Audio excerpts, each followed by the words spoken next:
97 আপোনালোকক স্বাগতম জনাইছোঁ।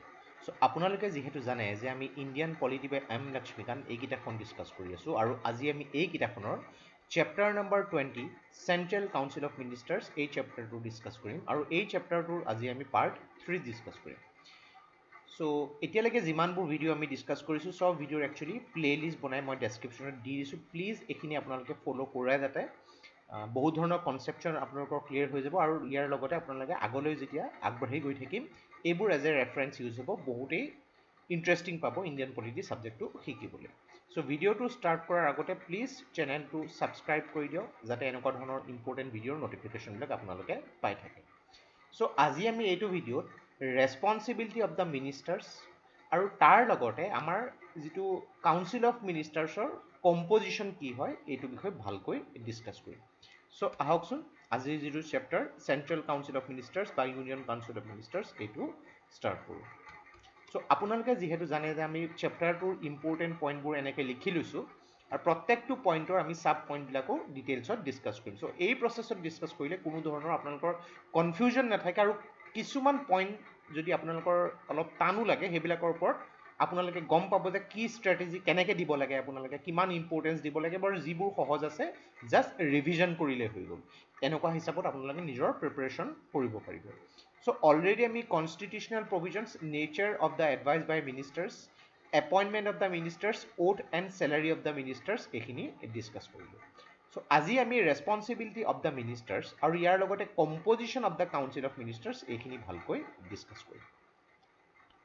চ' আমি যদি প্ৰথমতে ডিছকাছ কৰোঁ যে responsibility of the ministers, already আমি ডিছকাছ কৰি আহিছোঁ যিটো আৰ্টিকল 75। চ' কথাটো এইটো যে আমাৰ পাৰ্লিয়ামেণ্টাৰী ছিষ্টেম অফ গভৰ্ণমেণ্টত যিটো প্ৰিন্সিপল অফ কালেক্টিভ ৰেছপনচিবিলিটি এইটো এটা ফাণ্ডামেণ্টেল প্ৰিন্সিপল বুলি কোৱা হয়। ফাণ্ডামেণ্টেল প্ৰিন্সিপল এইটো কাৰণে কোৱা হয় যে কাউন্সিল অফ মিনিষ্টাৰ্ছ এওঁলোক কালেক্টিভলি ৰেছপনচিবল হয় লোকসভাৰ। চ' কথাটো কেলে মই এইটো কাৰণে কৈ আছোঁ যে যিকোনো ধৰণৰ যিটো লোকসভাত তেওঁলোকৰ যিবিলাক এক্ট বা তেওঁলোকৰ অমিশ্যন বা কমিশ্যন তেওঁলোকে উলিয়াব সেইবিলাকৰ কাৰণে তেওঁলোক নিজে ৰেছপনচিবল হ'ব। চ' এই কথাটো এইটো হিচাপত আমি বুজিব পাৰোঁ যে ধৰি লওক কাউন্সিল আমাৰ যিটো লোকসভাৰ মই অলৰেডি এইটো এক্সাম্পল ডিছকাছ কৰি আহিছোঁ 545জন মেম্বাৰ। চ' ইয়াৰে তেওঁলোকে কোনো এটা দলে সংখ্যাগৰিষ্ঠতা যদি পাব লাগে মিনিমাম 273 পাব লাগিব। ধৰি লওক কোনোবা এটা দলে 273 নাপালে, কোনোবাই 180 বা এনেকৈ পাই গৈছে। ছাপ'জ এতিয়া ধৰি লওক এটা দলে 180 পাইছে আৰু বেলেগ এটা দলৰ লগত মিলি পেলাই ছাপ'জ 100টা ভোট পালে, এই দুটা দলে মিলি পেলাই চৰকাৰখন গঠন কৰি দিলে। এতিয়া এনেকুৱা এটা ছিটুৱেশ্যন হ'ল যিটো ছিটুৱেশ্যনত কি কৰিব পাৰে, ন' কনফিডেঞ্চ মোশ্যন। ন' কনফিডেঞ্চ মোশ্যন মানে কাউন্সিল অফ মিনিষ্টাৰ্ছৰ সেইদিনাখন লোকসভাত যিমান প্ৰেজেণ্ট আছে তেওঁলোকে ভোটিং কৰিব, এটা মোশ্যন এটা ৰিজলিউশ্যন কৰিব যে কিমানে বিচাৰিছে চৰকাৰে সেই চৰকাৰখন থকাটো। আৰু বাই চান্স এই দলটোৱে যদি কেনেবাকৈ সমৰ্থন নিদিয়ে তেতিয়াহ'লে কি হ'ব, 273 কিন্তু হ'ব লাগিব। এই 273 নহ'লে কিন্তু কি হ'ব, ন' কনফিডেঞ্চ মোশ্যন পাছ হৈ গ'লে এই চৰকাৰখন যিসকল মিনিষ্টাৰ্ছ আছে তেওঁলোকে ৰিজাইন দিব লাগিব। চ' এই ৰিজাইন যেতিয়া মিনিষ্টাৰসকলে দিব তাৰ লগতে ৰাজ্যসভাৰ পৰা নিৰ্বাচিত হৈ পেলাই যিসকল ব্যক্তি মিনিষ্টাৰ্ছ হৈছে এওঁলোকেও ৰিজাইন দিব লাগিব। চ' মই কথাটো এনেকৈ ধৰণে বুজাওঁ, অলৰেডি আমি ডিছকাছ কৰি আহিছোঁ যে এজন ব্যক্তি তেওঁ যদি মিনিষ্টাৰ হ'ব লাগে তেওঁ লোকসভাৰ পৰা নিৰ্বাচিত হ'ব লাগিব বা ৰাজ্যসভাৰ পৰা নিৰ্বাচিত হ'ব লাগিব। প্ৰথমতে তেওঁক যদি ছাপ'জ তেওঁ কোনোখন হাউচৰে তেওঁ সাংসদ নহয়, তথাপিতো 6 মাহলৈকে পাৰিব, কিন্তু 6 মাহৰ ভিতৰত লোকসভা নাইবা ৰাজ্যসভাৰ পৰা তেওঁ মেম্বাৰশ্বিপ পাব লাগিব। এতিয়া ন' কনফিডেঞ্চ মোশ্যন পাছ কৰিলে মিনিষ্টাৰ যিসকল আছে গোটেইসকলে ৰিজাইন দিব লাগিব আৰু এই ক্ষেত্ৰত ৰাজ্যসভাৰ যিকেইজন মিনিষ্টাৰ হিচাপে আছিলে এওঁলোকেও ন' কনফিডেঞ্চ মোশ্যন পাছ কৰিলে ৰিজাইন দিব লাগিব। কিন্তু মনত ৰাখিব ন' কনফিডেঞ্চ মোশ্যন ইয়াত কিবত লোকসভাতে পাছ কৰা হয়, ৰাজ্যসভাত পাছ কৰা নহয়। কিন্তু এইসকল ব্যক্তিয়ে ৰাজ্যসভাত তেওঁলোকৰ মেম্বাৰশ্বিপ থাকি যাব কিন্তু দেই, এইটো কনফিউজন নকৰিব।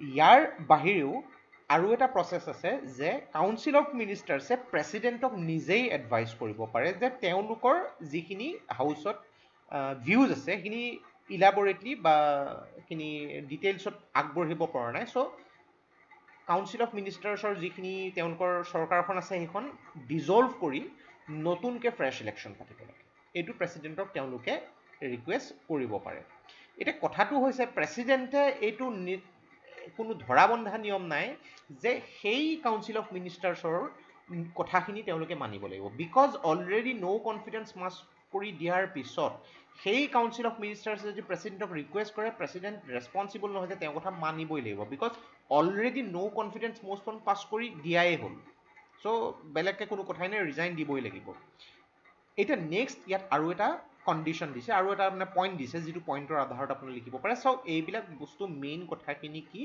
অলৰেডি আমি ডিছকাছ কৰি অহা কথা মোৰ ভিডিঅ'বিলাক যদি আপোনালোকে চাই আহিছে একেখিনিকে কথা কিন্তু সেইখিনি কথা বেলেগ বেলেগ ধৰণে কোৱা হৈছে এইখিনিত কনচলিডেটেড ফৰ্মত আমি ডিছকাছ কৰি আছোঁ চ' কালেক্টিভ ইয়াত যদি ৰেছপনচিবিলিটি কথা কোৱা হয় যে কেবিনেট কমিটি কেবিনেট মিনিষ্টাৰ্ছ আমি কেবিনেট মিনিষ্টাৰ্ছ কি সেইখিনি ডিছকাছ কৰিম চ' কেবিনেট মিনিষ্টাৰ্ছে যিকোনো ধৰণৰ যিখিনি ডিচিশ্যন ল'ব সেইখিনি কেবিনেটত যিখিনি ডিচিশ্যন ল'ব কেবিনেট মিনিষ্টাৰ্ছে গোটেইখিনি মানিব লাগিব আৰু সেইখিনি অন্যান্য মিনিষ্টাৰসকলেও মানিব লাগিব এতিয়া ধৰি লওক যিকোনো এজন ব্যক্তি তেওঁ কেবিনেট মিনিষ্ট্ৰী হওক বা মিনিষ্ট্ৰীত আছে তেওঁলোকৰ কেবিনেটত যিখিনি ডিচিশ্যন হয় সেইখিনি তেওঁলোকে অনিচ্ছা স্বত্বেও পাৰ্লিয়ামেণ্টৰ ভিতৰত নাইবা বাহিৰত তেওঁলোকে ছাপোৰ্ট কৰিবই লাগিব কোনোবা এজন ব্যক্তি ছাপ'জ তেওঁ কেবিনেট মিনিষ্ট্ৰীত আছে বা যিকোনো এটা মিনিষ্ট্ৰীত আছে আমি এই বিষয়ে ডিছকাছ কৰিম এই ভিডিঅ'টোৰে ডিছকাছ কৰিম আপোনালোকে বুজি পাব চ'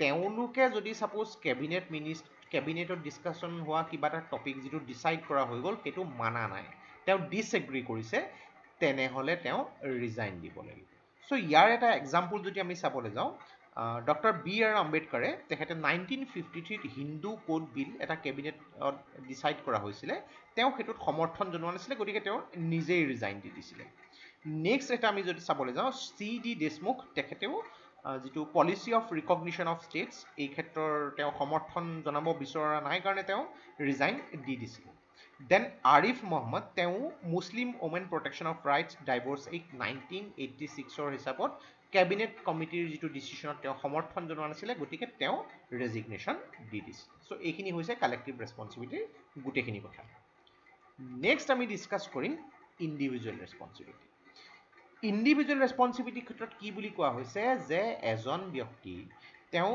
আৰ্টিকল 75ৰ হিচাপত ইণ্ডিভিজুৱেলি ৰেছপনচিবল হয় চ' কথাটো এইটো কৈছে যে মিনিষ্টাৰসকলে প্ৰেচিডেণ্টৰ প্লেজাৰ হিচাপত তেওঁলোকে নিজৰ অফিচটো হোল্ড কৰিব কথাটো এইটো যে প্ৰেচিডেণ্টে এজন মিনিষ্টাৰ্ছক তেওঁৰ যিটো অফিচ আছে সেই অফিচটোৰ পৰা তেওঁক ডিছমিছ কৰিব পাৰে কিন্তু এই ডিছমিছ যেতিয়া প্ৰেচিডেণ্টে কৰিব তেওঁ নিজৰ ইচ্ছামতে কৰিব নোৱাৰে তেওঁক প্ৰাইম মিনিষ্টাৰে ক'ব লাগিব চ' এতিয়া কথাটো কেনেকুৱা ছাপ'জ এটা দলে সংখ্যাগৰিষ্ঠতা পাই আছে এতিয়া ধৰি লওক বিজেপিয়ে সংখ্যাগৰিষ্ঠতা পাই আছে এই ক্ষেত্ৰতো প্ৰেচিডেণ্টে এজন ব্যক্তি ছাপ'জ যিকোনো এটা মিনিষ্ট্ৰী তেওঁ হোল্ড কৰি আছে সেই মিনিষ্টাৰজনক প্ৰেচিডেণ্টে ডিছমিছ কৰিব পাৰে only on the advice of prime minister okay so' এই ক্ষেত্ৰত যদি আমি চাবলৈ যাওঁ যদি প্ৰাইম মিনিষ্টাৰৰ লগত তেওঁলোকৰ ডিফাৰেঞ্চ অফ অপিনিয়ন হয় তেওঁ ডিছছেটিছফেকশ্যন হয় তেনেহ'লে প্ৰাইম মিনিষ্টাৰে তেওঁক ৰিজাইন দিবলৈ ক'ব পাৰে নাইবা প্ৰেচিডেণ্টক ক'ব পাৰে যে এই মিনিষ্টাৰজনক ডিছমিছ কৰক চ' এই ক্ষেত্ৰত প্ৰাইম মিনিষ্টাৰৰ অলপ আমি যিটো চাবলৈ যাওঁ যে তেওঁৰ যিটো প্ৰধানমন্ত্ৰী বুলি এইটো কাৰণে কোৱা হয় যে তেওঁৰ পাৱাৰটো কিমান আপুনি দেখিবলৈ পাইছে চ' এই ক্ষেত্ৰত ডক্টৰ বি আৰ আম্বেদকাৰে কৈছিলে যে the collective responsibility can be achieve by only through the instrumentality of the prime minister therefore unless and until we create that office that endow the office of statutory authority to the nominate and dismiss members there can be no collective responsibility এইখিনি কথাই কোৱা গৈছে যিখিনি কথা already আমি discuss কৰি আহিলো next আহিল নো লিগেল ৰেছপনচিবিলিটি এই কথাটো কেনেকৈ কোৱা হৈছে আপোনালোকে যদি কিতাপখন পঢ়ি গৈছে লগতে ৰেফাৰেঞ্চ এটা দিছে ব্ৰিটেইনৰ কনষ্টিটিউশ্যনৰ ক্ষেত্ৰত চ' যিকোনো ধৰণৰ অৰ্ডাৰ ব্ৰিটেইনত তেওঁৰ যিহেতু কিং যিজন আছে কিং বা কুইন ফাৰ্ষ্ট চিটিজেন তেওঁলোকৰ হয় চ' তেওঁলোকে যিকোনো ধৰণৰ এটা অৰ্ডাৰ উলিয়ালে এই অৰ্ডাৰটোত কি কৰিব লাগিব তাৰ মিনিষ্টাৰসকলে কাউণ্টাৰ চাইন কৰিব লাগিব এতিয়া এই অৰ্ডাৰটোৱে যদি তেওঁলোকৰ ৰুল তেওঁলোকৰ যিকোনো ল যদি ভংগ কৰিছে তেতিয়াহ'লে মিনিষ্টাৰসকলহে ৰেছপনচিবল হ'ব। কিন্তু এই ক্ষেত্ৰত কিং ৰেছপনচিবল নহয়, বিকজ ব্ৰিটেইনত এটা কথন আছে, সেইটো ছুপাৰষ্টিশ্যনে হয় নে কি বুলি হয় সেইটোতো ক'ব নোৱাৰিম, কিন্তু কথনটো এনেকুৱা that the king can do no wrong, তাৰমানে কিঙে কোনো ভুল কৰিব নোৱাৰে। এই কিঙৰ ভুলটোক ছাপৰ্ট জনাইছে মিনিষ্টাৰ্ছে। চ' কিবা যদি ভুল কৰিছে এই মিনিষ্টাৰসকলহে ৰেছপনচিবল হ'ব, কিং ৰেছপনচিবল নহয়। কিন্তু ইণ্ডিয়াত কথাটো তেনেকুৱা নহয়। চ' ইণ্ডিয়াত কথাটো কেনেকুৱা, যিসকল কাউন্সিল অফ মিনিষ্টাৰ আছে তেওঁলোকৰ কোনো ধৰণৰ লিগেল ৰেছপনচিবিলিটি নাই। কাইলৈ যদি প্ৰেচিডেণ্টে যিকোনো এটা অৰ্ডাৰ উলিয়ায় ফৰ এনি পাব্লিক এক্ট, সেইবিলাক যিটো সকল কাউন্সিল অফ মিনিষ্টাৰ্ছে এওঁলোকে চহী কৰিব নালাগে। চ' কথাটো এইটো, ইয়াৰ লগতে আমি যিটো পাই সেইটো যে council of ministers headed by prime minister, এওঁলোকে যিখিনি এডভাইচ প্ৰেচিডেণ্টক দিব সেইখিনি কোনো কোৰ্টে সুধিব নোৱাৰে যে আপুনি কি এডভাইচ দিলে। এই কথাটোৰ লগতে আমাৰ এই যিটো ৰেছপনচিবিলিটি এই পাৰ্টখিনি শেষ হৈছে। চ' নেক্সট আমি ডিছকাছ কৰিম যিটো composition of council of minister. So' মই একচুৱেলি বহুত বিচাৰি পেলাই এটা ডায়েগ্ৰাম উলিয়াইছোঁ, এই ডায়েগ্ৰামটোৰ পৰা আপোনালোকৰ গোটেই কথাখিনি ক্লিয়াৰ হৈ যাব। চ' আটাইতকৈ ইম্পৰ্টেণ্ট যিবোৰ মিনিষ্ট্ৰী আপোনালোকে যদি চাবলৈ যায় এইখিনি আছে কেবিনেট মিনিষ্ট্ৰী। কেবিনেট মিনিষ্ট্ৰীৰ বাহিৰত যিখিনি আছে ministry of state independent, okay, ministry of state independent, আৰু তাৰ বাহিৰত যিখিনি আছে ডেপুটি মিনিষ্টাৰ্ছ, আৰু গোটেইখিনি মিলাই পেলাই কি হয় কাউন্সিল অফ মিনিষ্টাৰ্ছ। চ' এইখিনিকে কথা ইয়াত কোৱা হৈছে। চ' মেইন যদি আমি চাবলৈ যাওঁ composition of the council of ministers, so' council of ministers তিনিটা কেটেগৰী মেইনলি হয়, cabinet minister, ministry of state independent আৰু ডেপুটি মিনিষ্টাৰ। চ' ইয়াৰ মেইন ডিফাৰেঞ্চটো হৈছে তেওঁলোকৰ ৰেংকিং।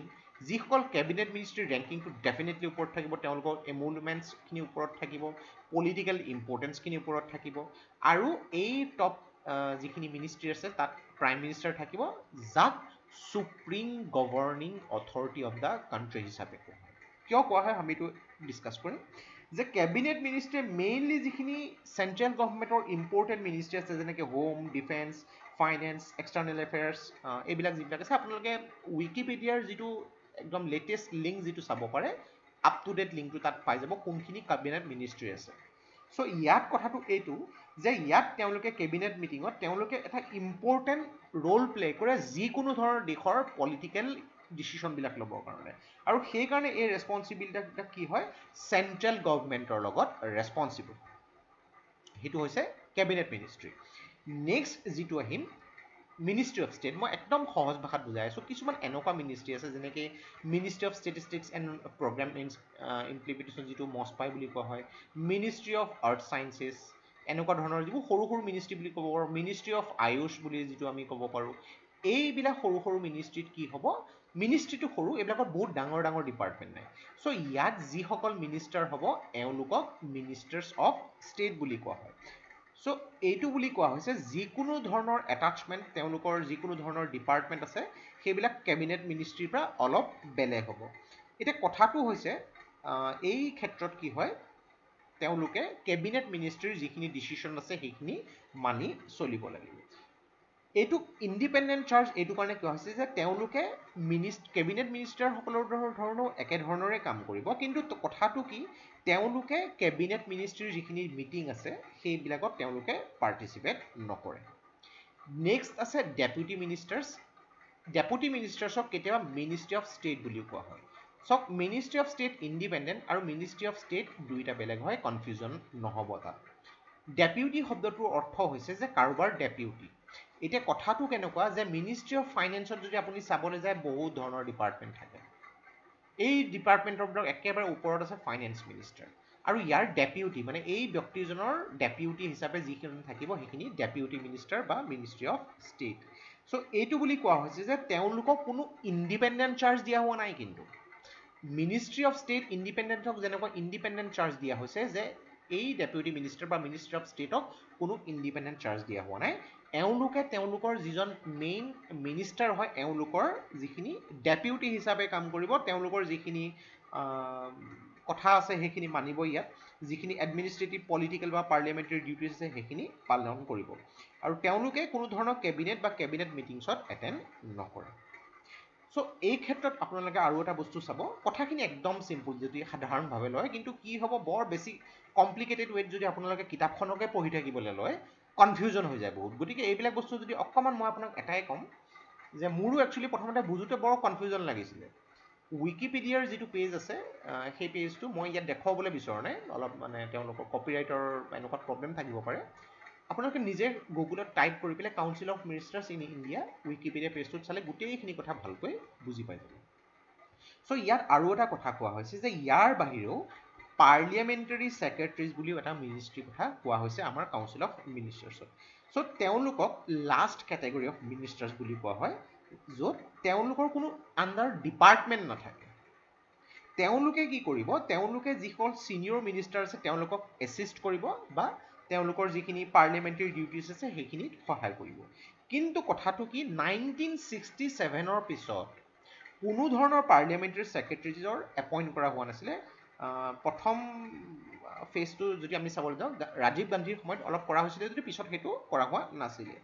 চ' এইখিনি ক্ষেত্ৰত যদি আমি চাবলৈ যাওঁ ডেপিউটি প্ৰাইম মিনিষ্টাৰ, ইয়াৰ আগৰ ভিডিঅ'টোত আমি অলপ ডিছকাশ্যন কৰিছিলোঁ। ডেপিউটি প্ৰাইম মিনিষ্টাৰো কি হয়, এটা এনেকুৱা ধৰণৰে ৰোল হ'ব পাৰে য'ত প্ৰাইম মিনিষ্টাৰ ডেপিউটি হিচাপে থাকিব। ডেপিউটি প্ৰাইম মিনিষ্টাৰৰ কথা কনষ্টিটিউশ্যনত মেনশ্যন কৰা হোৱা নাই, কিন্তু মষ্ট অফ দ্য টাইমছ সেইটো এজ এ পলিটিকেল ৰিজনৰ কাৰণে সেইটো ষ্টাৰ্ট কৰা হৈছিলে বুলি কোৱা হয়। চ' ইয়াৰ লগতে আমাৰ composition of the council of মিনিষ্টাৰ্ছটো শেষ হৈছে। নেক্সট আমি council of ministers versus cabinet main কথাখিনি ইয়াত ভালকৈ ডিছকাছ কৰিম, বহুতেই ইম্পৰ্টেণ্ট হয়, আপোনালোকৰ কনচেপ্টবোৰ ইয়াত ক্লিয়াৰ হৈ যাব। তাৰ লগতে কেবিনেটৰ যিখিনি ৰোল, কেবিনেটৰ যিখিনি ডেছক্ৰিপশ্যনছ সেইখিনি কথা আমি ভালকৈ ডিছকাছ কৰিম। চ' ভিডিঅ'টো যিমান পাৰে প্লিজ শ্বেয়াৰ কৰিব আপোনালোকৰ অন্যান্য ফ্ৰেণ্ডছ বা যিসকল এছপিৰেণ্ট প্ৰিপাৰেশ্যন কৰিছে, বিকজ মই নিজেও ভাবোঁ পলিটি যেতিয়া পঢ়িবলৈ যোৱা যায় যদি আমাৰ বেকগ্ৰাউণ্ড এটা নাথাকে কি হয়, আমি বিকজ ইণ্ডিয়ান পলিটিৰ ডিমাণ্ড এণ্ড ইম্পৰ্টেঞ্চ আপোনালোকে চবেই জানে। খুটি নাটি মাৰি শিকিবলৈ হ'লে আমাক এজন গাইডৰ প্ৰয়োজন হয়। মেক্সিমাম আমি কোচিং ইনষ্টিটিউটত বহুত হিউজ এমাউণ্ট অফ পইচা খৰচ কৰি পেলাই সেইটো ল'বলৈ যাওঁ, য'ত শিকা হয় বা শিকা নহয় সেইটোৰ ওপৰত মই ক'বলৈ নাযাওঁ, আপোনালোকৰ সময় আৰু পইচা বহুত খৰচ হয়। চ' এইটো এটা মোৰ এনেকুৱা প্ৰচেষ্টা যিটো প্ৰচেষ্টাত আপোনালোকে অতি কম সময়ত থ'ৰ' ষ্টাডি কৰিব পাৰে। মই এনেকুৱা একো পইণ্টে এৰা নাই যিটো পইণ্ট কিতাপত আছে আৰু মই মেনশ্যন কৰা নাই। ডিটেইল মই এইটোত ডিছকাশ্যন কৰিবলৈ চাইছোঁ, য' মোৰ ভিডিঅ'টো শুনি লোৱাৰ পিছত আপোনালোকে কিতাপখন পঢ়িবলৈ চেষ্টা কৰক। বুজি যদি পোৱা নাই 2-3বাৰমান আকৌ কথাখিনি শুনক, পঢ়িবলৈ চেষ্টা কৰক। মই গেৰেণ্টি দি কৈছোঁ আপোনালোকে বুজি পাই যাব। আৰু দ্বিতীয় কথাটো হৈছে যেতিয়া আমি কিবা এটা বস্তু ডাইনেমিকেলি পঢ়োঁ, মানে আমি কথাখিনি শুনিও আছোঁ, মই বহুত ধৰণৰ এক্সাম্পল দি পেলাই বুজাবলৈ চাইছোঁ, দেন আমি কিতাপখন যদি চাইছোঁ আৰু আখৰবিলাক যদি আমি দেখা পাই থাকোঁ আমাৰ ব্ৰেইনে সেইবোৰ দীঘল সময়ৰ বাবে ৰিটেইন কৰে। চ' এই প্ৰচেষ্টা লৈ পেলাই মই এই ছিৰিজটো আগবাঢ়ি গৈছোঁ। প্লিজ আপোনালোকে এইটো ছাপোৰ্ট কৰিব। আমাৰো ভাল লাগে যেতিয়া আপোনালোকৰ ছাপোৰ্ট, মৰম, আশীৰ্বাদ এইবিলাক পাওঁ। যিকোনো ধৰণৰ আপোনালোকৰ ৰেকমেণ্ডেশ্যন থাকে আমাক ডেফিনেটলি অৱগত কৰিব পাৰে, সেইটোৰ ওপৰত সাধ্য অনুসৰি কৰিবলৈ চেষ্টা কৰিম। চ' নেক্সট পাৰ্টত পুনৰ লগ পাম। আজিৰ ভিডিঅ'টোত ইমানেই। ভিডিঅ'টো প্লিজ লাইক কৰিব, ছাবস্ক্ৰাইব কৰিব আৰু শ্বেয়াৰ কৰিব। চ' আজিৰ বাবে ইমানেই। Take care, thank you and Jai Hind.